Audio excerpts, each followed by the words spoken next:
Hello, everyone. My name is Stephen Hilborn, and it is my pleasure here today to be the one that will be presenting to you week 6 of our material.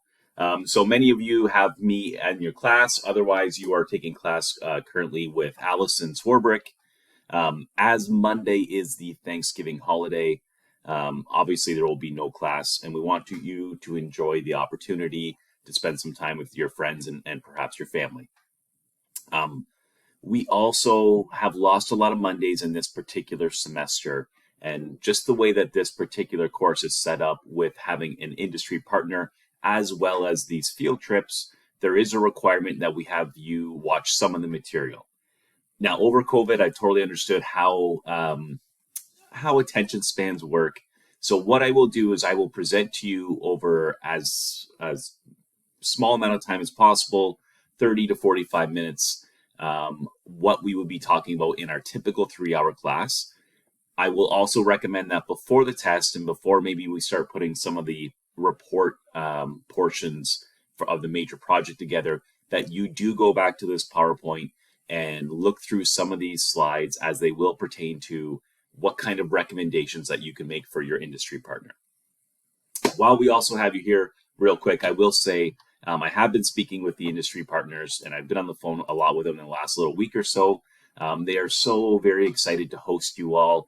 Every single place that we're going to will have the opportunity for some activities, the opportunity for a little bit of nightlife, whether it be in a pub or a bar or a local area around you. There will be, you'll have a full buffet dinner or a la carte dinner, as well as breakfast as well for you. So we've kind of laid out all of the necessities that you need to have a good time. And then in those outside periods, what we'll be doing is that we'll be going through the resorts, either taking tours, having conversations with management, and really just looking at what they're doing there and perhaps what they can do better. This is something I've often said to my particular class, but as a few classes are watching this, the expectation is not for us to bring someone who is 100% unsustainable or wasteful to being completely sustainable, but just making those steps in a positive direction. So if they can save 5, 10, 15% on energy, if they can reduce their waste, if they can have a better sustainable employment program, if they can just be a bit better, and we can motivate them to do this by them also saving money, that's our goal. That's what we're trying to do here. So if you ever have any questions about why are we doing it, why are we doing it in this particular way, ask myself, ask Allison, and we can really walk you through some of the ways that we'll be applying what we're learning in all of these classes. So basically what we're talking about in this particular course is energy. So last week we looked at waste and water. We did our practice audit. We got a feel for some of the ways that we can reduce those particular costs. And as you probably have noticed as you went around Georgian, they don't do a fantastic job in waste. Although in the water department, it does feel like between the bathrooms, between the water fountains with their bottle fillers, they are doing a pretty decent job. So we've already identified a low-hanging fruit, as I have often said, a very easy suggestion for them with their waste areas where we see contaminants throughout it. So many Tim Horton cups you guys have all identified. So there must be a better way for us to do this.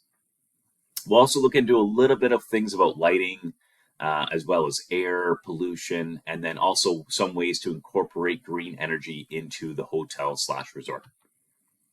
So when we talk about efficiency and when we talk about energy, it's simple. The number one rule is you don't have to pay for what you don't use. And that's the same with waste. That's the same with water, with energy, with all materials, anything that a hotel or resort would have to purchase to run their business successfully. As long as we can reduce what we buy, that's the easiest way of doing that. And that's typically a management function. And also a systems function. How do we purchase? How are we able to easily review the stuff that we do? When it comes to energy, we want to reduce our energy requirements. So bringing in either different ways to power our area or just reducing the requirements of energy. We want to replace any inefficient energy users that we can't reduce, and then just plan for different ways for the hotel to evolve. We can't always make all of the steps or all the changes we want to right away. But what we can do is say, these are the things that we're going to do in the next 6 months to a year. And these are the things that you should look to maybe the next time you do a major renovation. So the next few slides, they really just go over the different kinds of energy that there are. And some of this energy is applicable to us or available to a hotel resort. And some of this is obviously not. But just so you get an idea of what we're looking at, this is the base cost. So this is how much it would cost to purchase. And then on the right-hand side, this is what they call the levelized cost. And essentially what this is it's the base cost, but it's also operating it. They kind of take into consideration how long this energy might last. So if you built a solar panel, it lasts for 5 years, but then the fee that maybe you have to pay to get rid of a solar panel that no longer works or to recycle it. So it just gives you all of the cost. And this is all per milliwatt, MWH milliwatt hour. So when we look at this, and that's 1,000,000 kilowatts, just so you all know. So when we look at this, and this is starting from a lower end, solar, geothermal, and wind onshore, you're anywhere from $19 to about $27 per hour, and they're about $10 more if you incorporate all the other stuff that's going on. Now, when you think about solar, because the one thing I will say about solar, we use solar. You probably use solar right now in your homes, your rentals, your apartments. People have solar power all over. You know, it's often in smaller, just maybe some lighting, but people use solar quite often. Geothermal, you can harvest from heat within the earth, and often if you're by water, that's helpful. You've probably seen some windmills that are around. Again, it does have a higher cost than many of these because there's a big base to it. There is a combined cycle. So this is heat that's converted into mechanical energy. So it has a very low cost at a minimum. So the base cost, and this is essentially installing a furnace that would be able to do this, and you burn a lot of your waste. But there's a fairly high cost overall. Solar, which and we say it's a hybrid, which is basically say it's connected to the power grid. So before, if you have your solar light and it's charging, it will charge to full, but then anything over full, it doesn't save or go into a battery. This one here, it's connected to the power grid. So basically it is helping supplement energy into the power grid. It's more expensive, but you're not as wasteful. There's hydroelectric. Then we get into the things that we don't really look at, but it is important to know what there are out there. So there's nuclear power, much of the power, Bruce Power, which is a big company here in Ontario. Much of the power that we use in our homes is based off nuclear. There's coal, there's biomass, which is basically fermentation of wood and corn and manure and all this kind of stuff, just using heat and using movement, and it moves it all around and makes energy. And then we have combustion turbines, that's like a vehicle, battery storage, and then wind offshore. So one was onshore, which is on land, and then wind is on the ocean. So basically what we're saying is there are a lot of different options. Many of these would not make sense as far as a smaller hotel resort. Although that being said, some of these original ones, these basic ones, like I have neighbors that have geothermal heat, and they basically just run wires down into the earth. And the earth is warmer than it is usually on the outside, so you can either heat or cool depending on what time of year it is. In the wintertime, the ground inside the ground is warmer than the freezing air, so you can actually heat your home through that. And vice versa in the summer, where the ground is cooler when it's 90 degrees outside. So a couple cool options there, just so you know. So we have to ask, what does this mean to the hospitality industry? And of course, solar is the most effective way and the most renewable energy that we have. Geothermal and wind, they have a large investment of money. There's quite a large investment of space. And if it's geothermal, you just have to have a unique geographic characteristic. The land has to be a certain way. And same with wind. It has to be flat, open spaces where wind can gather. So generally, solar is used most often. There's a couple examples here. So the Courtyard by Marriott, they're 100% solar. They installed 2,700 solar panels. Now they were able to do this because they installed it. There was a big convention center beside them. So they used the rooftop of the convention center. It cost them 1.5 million, but they received almost $1 million back.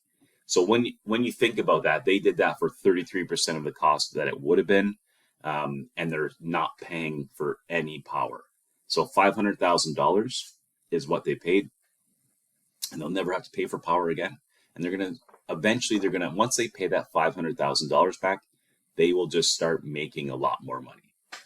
This place here in Hampton Inn, Bakersfield, essentially they saved $8,000 a month by putting solar arrays over the top of their parking area. So that's shown in the picture below. Really cool thing about that is that the customers really appreciate it and like it as well because their cars stay cool. And then Wynn Resort, which is huge resorts in Las Vegas, they have 2,700 rooms. They have the financial capital. They have the ability to purchase large amounts of land, and they built this whole 160 acre solar farm, and they reduced their energy costs by 75%. Those are some examples of what's going on.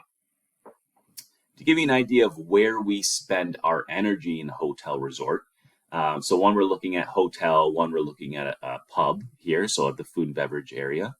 We spend a lot of our energy in lighting, and then heating, using hot water, and then catering. And then if you look into a pub, we're looking also at lighting, heating, cellar services. So this is cooling, refrigerating, hot water, catering. So it gives you an idea of some of the breakup, mostly being lighting and heating. So how do we light more efficiently? How do we heat more efficiently? And then the water, hot water specifically, how do we save on hot water? Another great imagery here just to show you where, as a hotel, where a lot of their costs will go. This particular one is showing HVAC, so it's heating, ventilation, and air conditioning as the number one use of, or number one cost to them for energy. And then it's guest rooms. So that's what we are typically focusing on when we go to our individual resorts. We're looking at the heating, and then we're looking at lighting and everything else as well. And that might be all incorporated into the guest rooms. The others showing here, not metered, which is like a difficult area to measure. What they would probably be looking at there is hallways, lobbies, could be like catering halls, general use areas that could be throughout the property. And then you see kitchens, laundry, pool, elevators, food and beverage, and then so on. So how do we do it? So it's good to, we talk about the information. We say, okay, we understand that energy costs money, that there's different ways that we can get energy and cheaper ways, but it also has to be somewhat convenient. So the best thing that we can do, and the most realistic thing that we can probably do, is not really look at, hey, let's invest in a biomass furnace on our property. It's kind of out of the reach and out of our expertise. But what we can recommend is ways to reduce energy in small ways that will really add up over time. So guest rooms, as we said, probably the number 2 area where energy is used. How do we understand how to reduce some of our energy? Some of these ways are the thermostats. So often what happens is that they'll be cool throughout the whole day. They'll be heated through the whole winter. And what we can do, and with technology nowadays, is that the front desk can control all these when the guest arrives. The guest arrives, you turn on the AC when they check in, and then within 15, 20 minutes, it's at a more comfortable level. There's also where you have the key card, where you must insert the key card into a slot in the room. And then essentially what happens is that you can use the room. You can use the lights, you can use the heating, but when you leave the room and you pull your key card out, everything shuts down. It's really quite neat. It would cost a little bit of money to invest, but there's a lot of savings there. There should be maybe some sensors in hallways and bathrooms, essentially just turning the lighting off when they're not in use, and then using daylight as much as possible when you need it, as well as blocking out the heat. So typically in the sunset in the Western Hemisphere where we live, when the sun sets, that's the hottest heat. So usually those west-facing hotel rooms, all the windows, they'll have big curtains. Silly one, doesn't really, like this one, you probably didn't even think of, but how many times do you, when you go into a hotel, you hit all the light switches, you're hitting them all at once? Because really what you're looking for is which light controls the one over the bed or in the hallway. If you just label these, a lot of the power, there's a surge of power every time you hit a light switch. It's not that much more, but it is a little bit more. So essentially what we're doing there is that you're making sure that they are only using the lights that are needed. And often if you don't know what light to turn on, you might just turn them all on and leave them on. Replace light bulbs, post signage and conversations. It's a silly thing, but if you haven't figured it out yet, and we talk about it a lot in class, it's not that people don't know that we're supposed to be doing this. It's just not convenient. So if we remind them, it's just not top of mind. So if we remind them, if we communicate, if we tell them that we're on the sustainability initiative, that we're trying to do good things and save the planet one light bulb at a time, as you communicate these things, people will jump on board. And more often than not, as they walk out the room, they'll just turn off that light because they see that sign. And then finally, you can group the rooms that are occupied, specifically important in the off seasons. You know, you have 300 rooms, but in the off season, you don't use more than 150 of them. Well, you can essentially shut down whole floors that don't need it. And often what they do is that in the wintertime, they'll keep the upper floors because heat travels up. So in the wintertime, they'll keep the upper floors working. And in the summertime, they'll lower the floors because it's easier to cool those. So we talk about light bulbs. They have evolved, and it's now to a point where we have light bulbs that are essentially can last almost forever and use almost no energy whatsoever. A couple things that you will need to know, and this is testable kind of information. So what is a watt? So a watt is a unit of measurement. That's essentially it. So a 40-watt bulb, it uses 40 watts an hour. Often people think a watt is a measurement of how bright things would be, and it is not. Okay, a lumen is the measurement of brightness. So a 40-watt bulb provides 450 lumens. This is an incandescent bulb, which is this one right here, very basic. A 40-watt CFL, which is a compact fluorescent right here, provides 3,200 lumens. So it's 7 times as much light, but it's the same amount of energy. And then we have the solid state LED. So the top two, or I should say the incandescent and the fluorescent, they use heat. So there'll be heat on them. You touch them. So, you know, for air conditioning areas, you are providing heat from your light bulbs, and it could heat up an area that you're not trying to. These are kind of new technology LEDs, and basically what they are is that they use vapors that react together. It's like a chemical reaction. It forms light, doesn't form heat, kind of cool. And that's the way that this is kind of broken down. But if you were to look here on this, you can see that a simple bulb, a 60-watt bulb with 1,000 watt hours, it gives you 1,000 hours. You can go and find yourself a 6-watt bulb that provides, so how many lumens is this? 890. So if you want the same amount of brightness, you can go to this 13-watt bulb that uses 8,000 hours, so lasts 8,000 or 8 times as long and provides just as much light, and uses only 13 watts per hour versus one that uses 60. So 8 times the amount of light, about 20% energy cost. There you go. You just helped. Ways to reduce energy in kitchens. So kitchens are funny because often what happens when the kitchen staff first comes in, they flick on all the lights, they flick on all the equipment. So your deep fryer and your ovens and all the things are heated up and ready to go. And it could be 9 a.m. and you're not open till noon. So One big thing that we can do is just reduce that idle time for kitchens, and we can set them up. We can set it up so it's convenient, because it has to be convenient for people to do it. So you can install timers. So timers, all the equipment turns on at 11 o'clock, getting ready for noon. You can also install timers for all of them to turn off at the end of the day. You can reduce menus and equipment as well. Installing late night menus, it's better for labor, which is fantastic, but at the same time, it's also just good for energy cost. You turn off everything but your deep fryer and like a flat top grill, and you can make your quesadillas and your fries and your wings and all the stuff that you usually want to serve for late night. Upgrade. Always there's, at a certain point when you have old pieces of equipment, they might not only be not safe anymore, but they might also just be really inefficient. You might be able to buy a different piece of equipment that will actually just pay for itself over a couple of years and then keep making you money. So a lot of people think that it's going to cost them more money to buy a new piece of equipment, and it may up front, but over time it'll save you a lot. Relocate freezers into your fridges. So often what happens is that you will have a fridge, you open it up and you walk in the fridge, and then there's another door for a freezer. That seems to work well. Cook in large batches, source from local providers. It reduces the carbon footprint because the travel is so much less in the shipping. Thaw food in the fridge.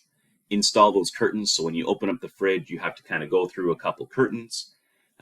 Look into heat recovery systems. Now we're starting to get a little bit outside the scope of what we would be able to do. Reducing kitchen equipment that needs to be under hoods. So if you've seen a kitchen before, you've seen those big hood vents. If you've worked in Bun on the Run, you've seen the big metallic hood vents. Any open flame equipment must be under them. They're the most expensive part of the kitchen. They're the most energy sucking part of the kitchen. So, you can change with technology. All of these things have changed so much. New pieces of equipment that don't require that. It's a good thing to look at. And also review your hot beverage and bar equipment. So GDR, we've all worked in the GDR. We turn on that thing in the morning, and how many espressos do you make? One, for Daniela probably, or Allison. So, you keep that thing on all day and you don't really serve any, it doesn't really make any sense. So you can look at different ways in which to do that. Or just, if you don't sell any, then maybe just remove that expensive energy sucking piece of equipment out of your building and don't offer espressos. So when you need to buy actual equipment, there's a couple places that you can go. So we're going to make this easy for you. So you're making these recommendations for your property. We've walked through the property. We've taken some pictures. We were able to just kind of peek in the kitchen, walk through, and just kind of see what's going on. And it doesn't need to be the kitchen. It could be in the individual guest rooms. Maybe they have fridges in there that are just not very energy efficient. So most pieces of equipment from any of these companies here will tell you how much power, but will also tell you how much you will save. So the great thing about this is that they're kind of doing a lot of the work for you. We can look at these things and say, okay, I know that this new fridge costs $300, but you should save $42 a year on this fridge. So you say, okay, $42 a year, perfect. I'm going to pay this off in about 7 years, and this fridge is expected to last 15 years. So I can use this fridge for 7 years, paid off, and then every year after that, I'm saving $42 in energy. Now, the good thing about that, $42 in energy is not a whole lot over a year, but if you have 300 guest rooms with 300 mini fridges, now that number is really useful. You're saving $120,000 a year. $12,000. That's a little too much. And it's not just equipment as well. So there could be composting, what we do with our food waste. Sometimes we can give away our old oil and they can make things out of it. The design and layout of our actual spaces. In this course, we will look at smart design, which is essentially just being efficient. So think about where the dish pit is, and I'm just trying to relate it to what you guys know. think about where the dishwashing area is in the GDR. And think about the farthest table away from that in the far end, the back left corner of the GDR, where I think there used to be a POS terminal, or is.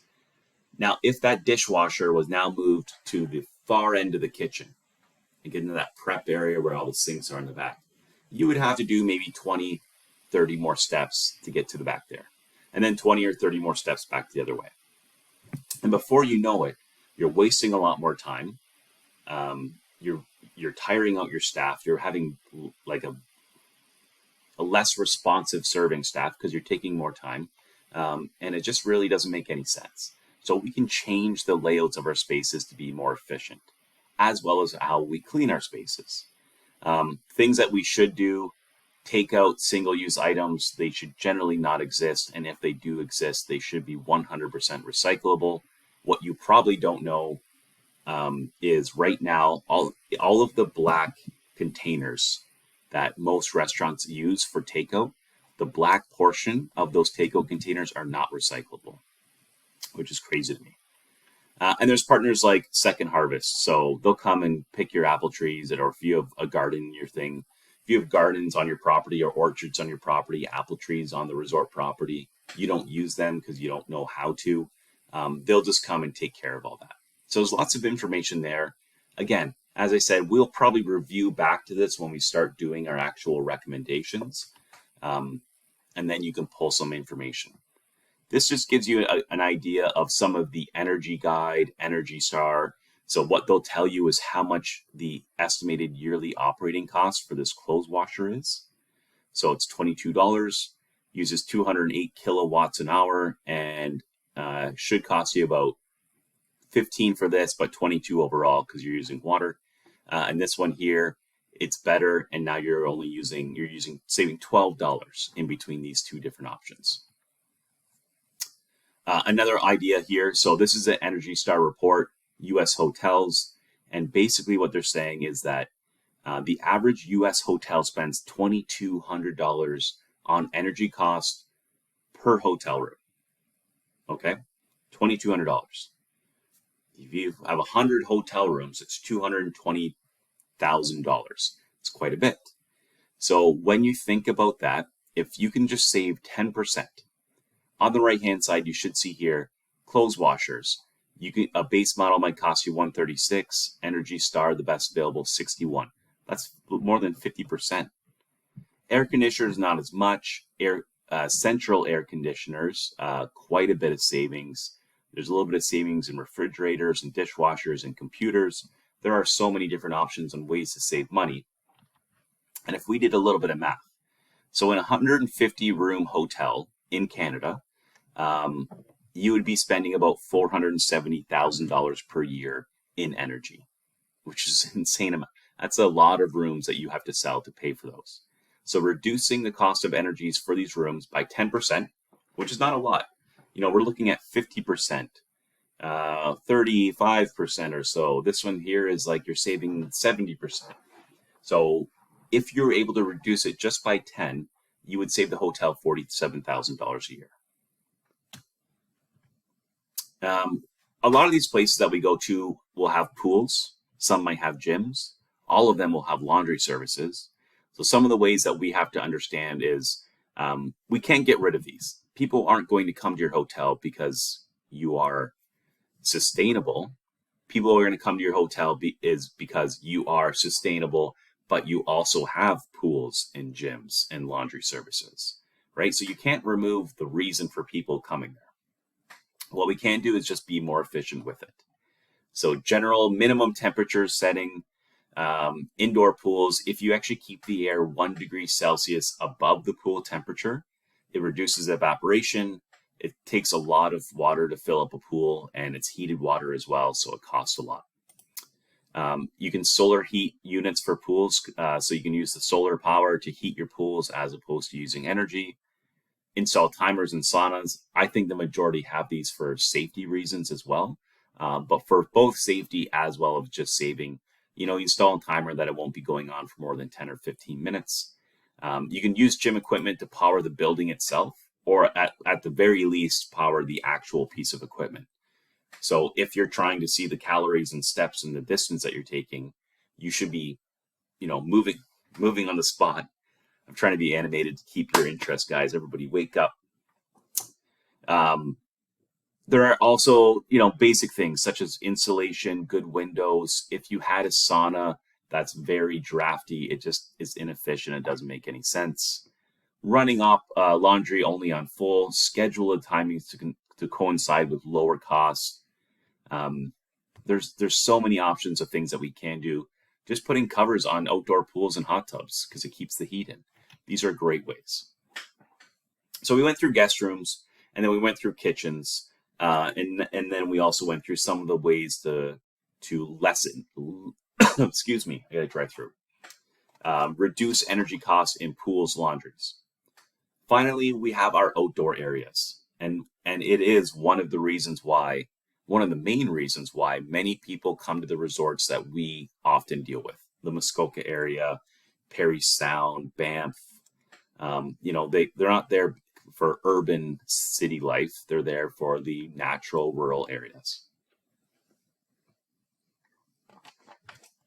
So, with that being said, we have to keep them pretty. That's the whole reason that we're doing this.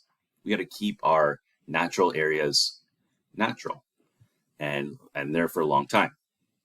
So some of the ways that we can do this is that we incorporate as much as possible nature inside, or just be useful of it. So this particular image here is showing an indoor and outdoor herb garden. So what they have is these are all different herbs that they're using. Some of these are just plants. In the outside here as well, you'll see there's a lot of planters, and this is essentially kind of like its own little greenhouse. So they use a lot of this stuff in a lot of the drinks and a lot of the food that they're making. It may not reduce their costs a ton, but it does reduce it a bit. But it also gives you the added benefit of a couple things. One, it's beautiful. People love sitting in here. You are attracting more people to your restaurant and making more money because of the decor. And if you were to look around in this picture in a little bit more detail, you'll see all the different beautiful, it's all through the ceiling. It's just a great vibe in there. It feels wonderful.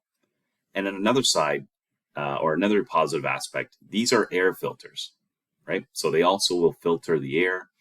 It'll recycle the carbon dioxide, give oxygen, makes people feel better. There's so many benefits of having something like this. This right here is another example. This is a live wall. So the live wall literally just kind of goes, it's almost like a cork kind of material that the live wall just kind of grows all through, and the water just kind of runs down here, is recycled and runs back up there and just keeps recycling. This is a dehumidifier, or I should say humidifier, for the actual building. It's not dry like my throat is right now. If I had a live wall in this wall, it'd be fantastic. Again, it looks pretty. People come there for that. They take pictures for that. This is their little coffee station. So you would go up there and pour yourself a nice little coffee, as well as it is an air filter as well. And another thing is something like a boardwalk, as an example. So this here is a boardwalk. It gets people out into nature. It provides a safe way for them to go through that. But it also has the added benefit of reducing the human's footprint in traffic on the actual nature. So while walking through the trails and going hiking, it's great. It's great for you. We do have a pretty significant amount of damage. That's why when you go on any of those national parks, they really ask you to stay on the trails, because everywhere off those trails is biodiversity, is ants and bugs and birds and bees and fruit trees and shrubs and food. And it's all the things that we're trying to really protect.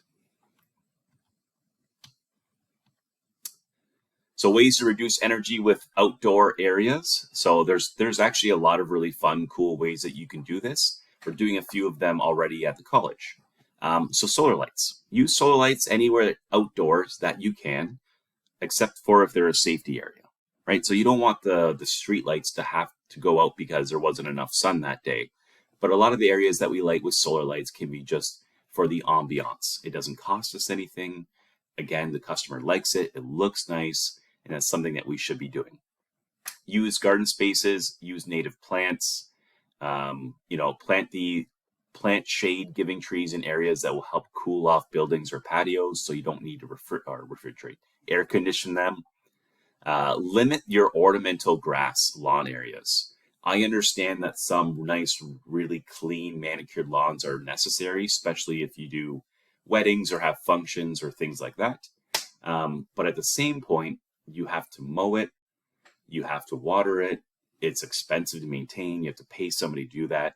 And rather, if you just have shrubs and bushes in natural area, it's a lot less expensive to maintain, and it generally just, takes care of itself.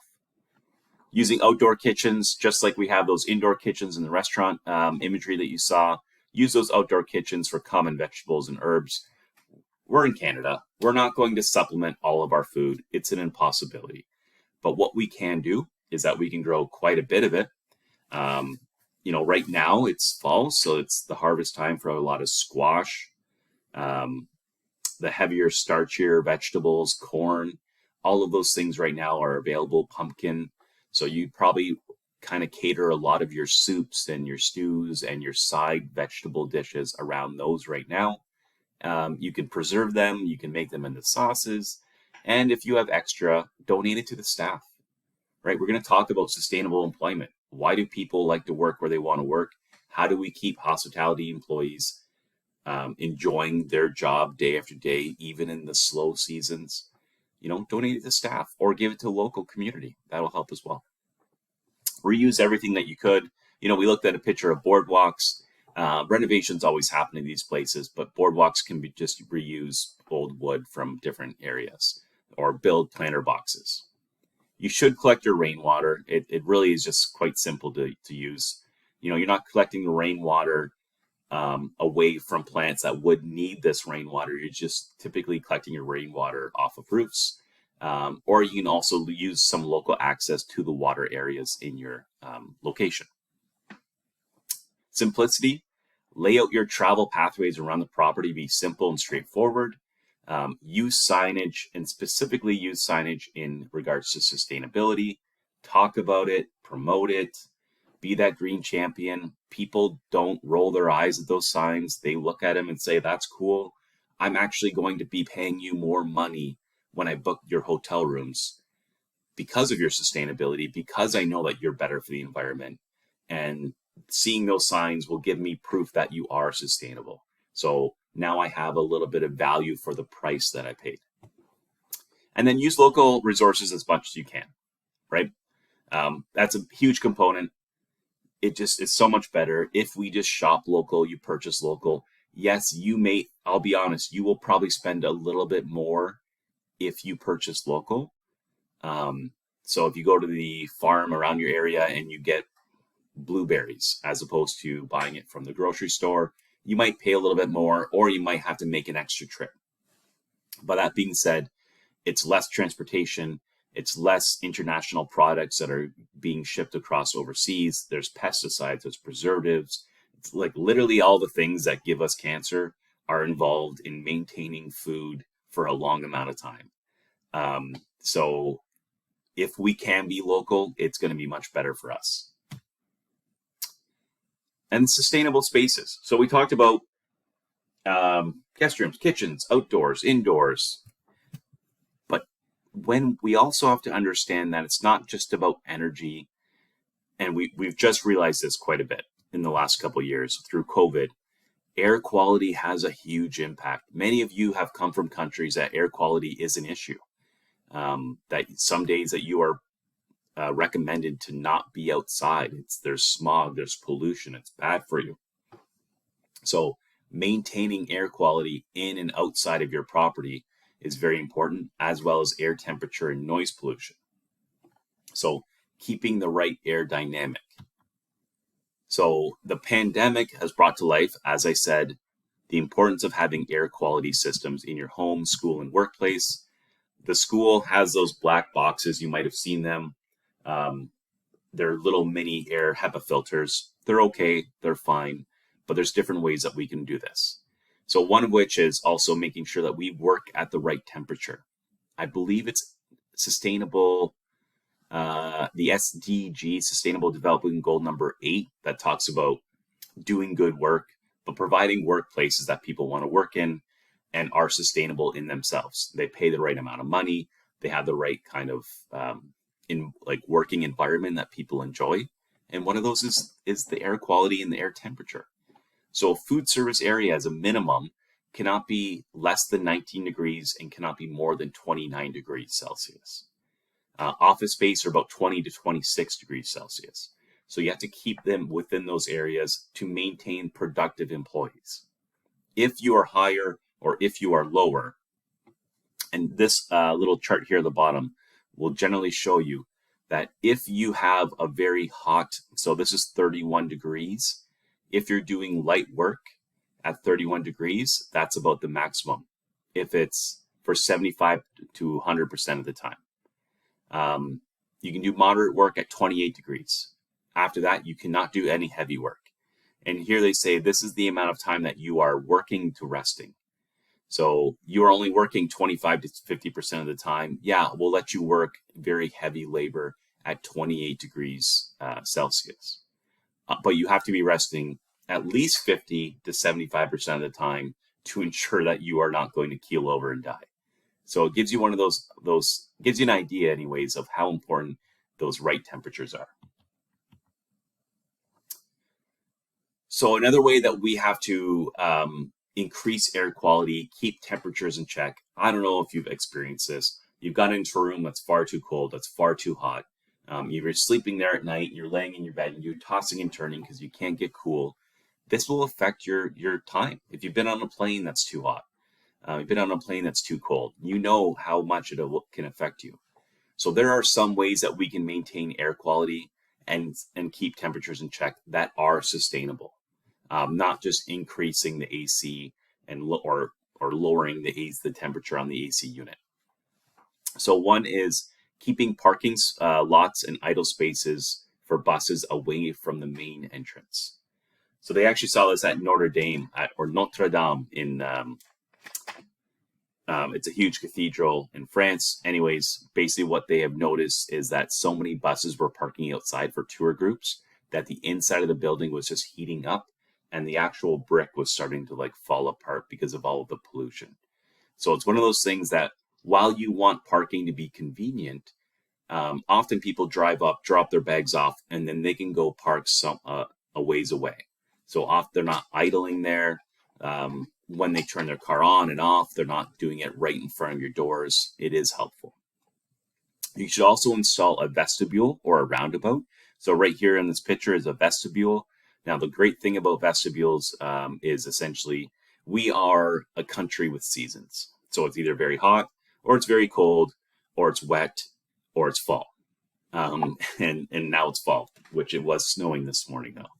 So what we basically want to do is ensure this little vestibule is just a barrier. So let's assume that this is really cold outside. If you come in, you're not bringing all of this cold air inside with you. It's just kind of going into this little pocket, this little vestibule. This door closes and then this one opens. And the idea is to stop the breeze and gust of all the wind coming through. And it kind of ruins the whole effort that you've been putting in to either keep your rooms nice and toasty and warm or to keep them nice and cool in the winter or in the summer. So vestibules help. What helps even more, and I hope you understand this, I think it's such a cool philosophy, is air pressure. They use this in hospitals all the time. And essentially what they're doing is that if you, let's say you have COVID, you are sick, you are contagious. They'll put you in a room with negative air pressure, which means that if the door opens in the hospital to this room, outside air rushes in. The COVID air, the bad air that's potentially contagious, does not go out. This is a good thing. And then the opposite is true with positive air pressure. So someone who's immunocompromised, they get sick really easily. They can't have any germs or any illnesses coming into their environment. So positive air pressure, same room, positive air pressure, which is essentially just the vent that's above you shoots more air down into the room than in other rooms. So you're sitting there, you have positive air pressure, door opens up, the air that's in there goes out, but none of those bad germs come in. It's the same in all of our hotels. So what you basically want, and typically what you want, is positive air pressure in your building. So wintertime, these doors open. This cold air isn't coming in. Rather, your air in here is being pushed out. Now, people will often say, well, you've warmed that air up. Isn't that like you wasting nice warm air? And I suppose, but it's a much bigger effect that the cold air would come in, will cool down the warm air much more than just some of this warm air being pushed out. And this is really true also in restaurants. So in restaurants, you want the dining room to have positive air pressure. So you can think about dining room, people open a door and it's to the outside, cold air doesn't come in, the dining room air goes out. People in the kitchen, open the door to the kitchen, the hot air from the kitchen and the smells and the garlic and the burnt chicken and all the stuff that's happening in there, it doesn't go into the dining room. Rather, again, that dining room air goes into the kitchen. Positive, negative air pressure, it's cool. I think it's cool. You just think it's cool. Establish no smoking, right? Just say no smoking in the rooms, no smoking on the property. Is if there's smoking areas, they're out, they're well ventilated, they're in a certain area. Have on-property transportation that is not powered. So offer bikes. People can bike around the property. Offer scooters that they can rent. People would love that. Even electric golf carts are fine. Offer trips around because it's just a battery power. And some of these can be charged with solar. Have lots of plants and vegetation that will filter the air. We've already spoken about that. In urban spaces, filter the outside air. In rural spaces, open some of your windows in your building. Have that nice, fresh, natural air come through. You can open windows in the morning and late evenings. If it's hot in the summer, it's still nice and cool. And then just close it on throughout the day. And then also just choose what kind of chemical cleaning agents you are using. You don't think noise pollution is an issue until you get older, I believe. But noise pollution does have an impact. I wouldn't say noise pollution necessarily has an impact in a lot of ways environmental, but it does have an impact on your actual staff, ensuring that they are happy, that they're in a good workplace, and it has that same impact on a customer. So these are things that we do have to take into consideration. If you've ever been into a really busy restaurant and it's all tiled floor and tiled wall, and you hear the cutlery clanking on plates, and you can hear people in the back yelling and screaming, and it's just too busy, and before you know it, it's actually just really not a nice environment. And we're in the business of making money. So yeah, I know this course is about sustainability, but none of these businesses are going to be sustainable unless they're making money doing it. So we're in the business of offering both. With noise pollution, things that we need to understand that we also live in a very biodiverse area. So if your area is, you can go on hikes and you get to see all the ducks and the geese in the water, and maybe that there's some deer that hop through a field and bugs and birds and all that great stuff. With a large amount of noise pollution, you kind of eliminate the opportunity for that. And there are a lot of places that people will go to because they have the chance of seeing those wildlife.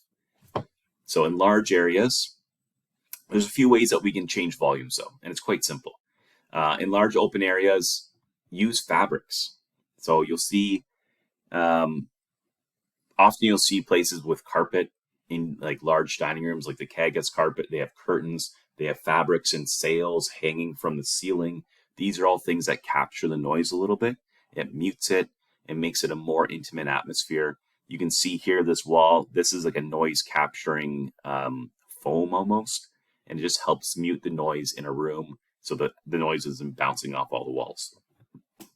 Use electric mowers and lawn equipment and other maintenance where possible. If you're renting watercraft, so a lot of these places rent boats, but you can rent canoes, kayaks, paddle boards, stand-up paddle boards. All of these require no motorized, so that's good for the environment, but also good for noise. And then if you are renting, you can also rent electric motors that are connected to batteries. just as easily, just as inexpensively as you can actual motorized boats. And they're safer and better for the environment as well. A couple things, I really like this photo up here because essentially what it shows is that pools. So if you've been in a pool, it's loud, it's noisy. Sometimes people get headaches and it's just not a nice place to be. So they've actually installed a foam brick on the top of all the ceilings. They've matched it to the concrete walls so it doesn't really look out of place and kind of looks like a design aspect. And it's quite neat. And then another one is if you can't mute the noise, then you choose the noise. So here they've been this particular picture, and I found a hotel that collects all their rainwater. It goes through a filter, and they use it for this wall, this water wall, I guess you want to call it. It's essentially white noise. It makes the air nice and clean. It maybe doesn't mute some of the noise, but rather what it does is just that is the noise that you are hearing in those areas, as opposed to all the people talking and moving and doing their thing. And it's a great selling component. People will love to go to a place that has something like that. And then finally, before we get to, I'm 51 minutes. I'm sorry, I thought 45 minutes I'd do it, but I'm a chatty person. Circular economy. I won't read this or I won't watch this video. I would like you to look at it, but essentially what circular economy is, it's almost exactly what we're doing right now, except for we have to close the loop. Okay, we're not going full circle. Full circle would be, okay, sustainability would be, okay, we're taking all the alarm clocks out of these individual hotel rooms. They suck energy. People don't need alarm clocks. It's a wasteful thing. We have 300 of them because we have 300 rooms. So we're going to save money because we're never going to have to buy them in the future. But at the same time, we still have these 300 old alarm clocks. So what are we going to do with them? So circular economy is all about reusing and reducing, and specifically reusing material that is no longer beneficial to yourselves, but maybe beneficial to somebody else. So you could even sell those alarm clocks. You sell them for $2 each. It doesn't matter. But if you're able to sell them for $2 each, you can then invest that money however you'd like. You can donate it to a charity. You can, because otherwise it was just going to go into a landfill. When we talked about maybe building a boardwalk or a planter box, but we're using old deck boards that we used during a renovation. That's a way of that circular economy. One of the best examples of circular economy is the Global Soap Project. So essentially what that is where hundreds of hotel chains used soap, all the soaps that were either partially used or not used, and that they donated them. So they donate them to over 32 countries in need for people that either don't have access to soap or don't have the disposable income for soap, because it's food or soap and you choose food every single time. 2.6, this number should blow your mind because it absolutely blew my mind. I'm learning just as much through this course as you are. And I think it'll be, every time I teach it, I'm going to learn a little bit more. 2.6 million bars of soap are thrown out from hotels every day. It doesn't make any sense to me. Apparently, that seems as wasteful as it gets. So I wonder what else is thrown out. So if 2.6 million bars of soap are thrown out, I'm assuming there's at least 2.6 million hotel rooms sold every day. What other aspects of that room are thrown out every single day? And yeah, for sure, about a sustainability thing, that seems really wasteful. But also just from a cost perspective, if you're throwing these out every single day, there must be a different option. There must be a different way to go about this. So it is about all of the things that we are already doing, but it's this part here that closes the loop, as we say. So all the ways to be sustainable that we've spoken about in class are examples of how a hotel would develop a circular economy. With our waste, old equipment, alarm clocks, old technology, linens, when you throw your linens, where are they going? Soaps, left behind luggage, leftover food. Every time that people leave food in those fridges in their rooms, it might not be sanitary to use it, but at the very least, it should be composted and used in that kind of function. All of these things are generally going in the landfill that probably have a way to be reused. Are we going to reuse every single thing that is ever thrown out or left at a hotel? No. But in the low-hanging fruit state or phrase I always use, what is the most common? Pillows, right? How many pillows do you throw out every year? There is a company that will take all of your pillows, they'll sanitize them, and they'll give them to charity. And it's just, again, it might not actually save you any money, but what it is doing, it is saving the world a little bit. It's reducing the amount that goes to landfill, and it's just a really good thing that they can do. So when you go to if you're still with me after 55 minutes, if you're still watching, thank you. When you go to your properties, when you're looking at things, don't just look at, hey, I need to change a light bulb here, right? Look at that. That's cool. That's good stuff. Yeah, that's easy. Also, just take a look at, okay, what are they using? What are they going through? And what could they be repurposing these things with? Or how could they do well in their community? Because it's not just about what they're doing in the building. If you're sustainable, it's not just your building, it's your community, it's your whole area that you're living with, it's the people that live in the community and the environment, and being economically successful. It's all of those things. And that's how we have to start looking at business going forward. That's just the reality of it. So keep eyes for those things that they may consider waste, that you have an idea of how they get repurposed. And at no cost to themselves, other than maybe they having to collect it, but it's brandable, it's marketable. They might be able to have a story that goes out on online or through social media that gets them more reservations, gets more people going to their restaurants. Next week, so this is week 6. Happy Thanksgiving. I hope you're having a lovely time.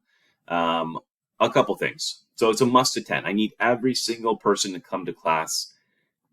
That's it. If you cannot come to class, you are emailing me a very well written email explaining exactly why you can't come, and then I'll still be upset with you. Why you must come. We have a lesson. It's green certifications. We do talk about sustainable employees.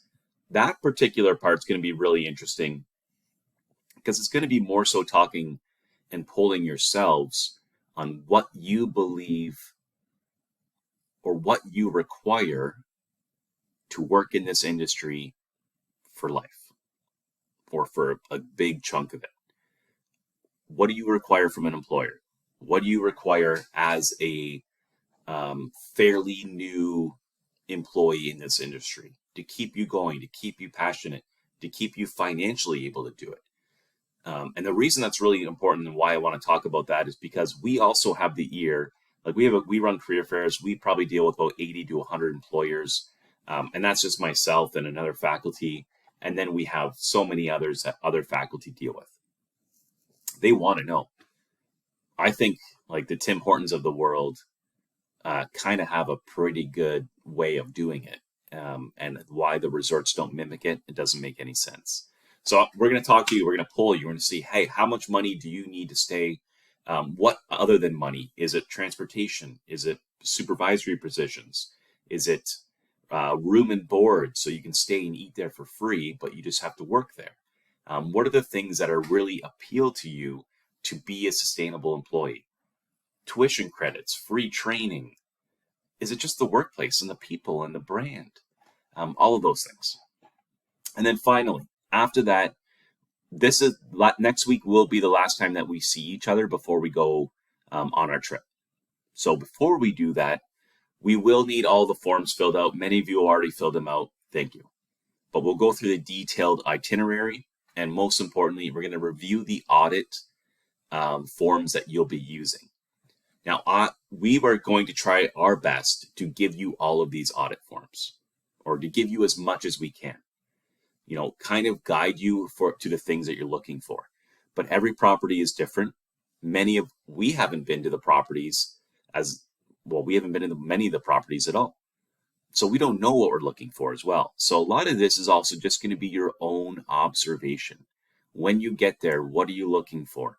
Write down everything. Take pictures of everything. Put a GoPro on your chest and just walk around and just never turn it off. I don't care.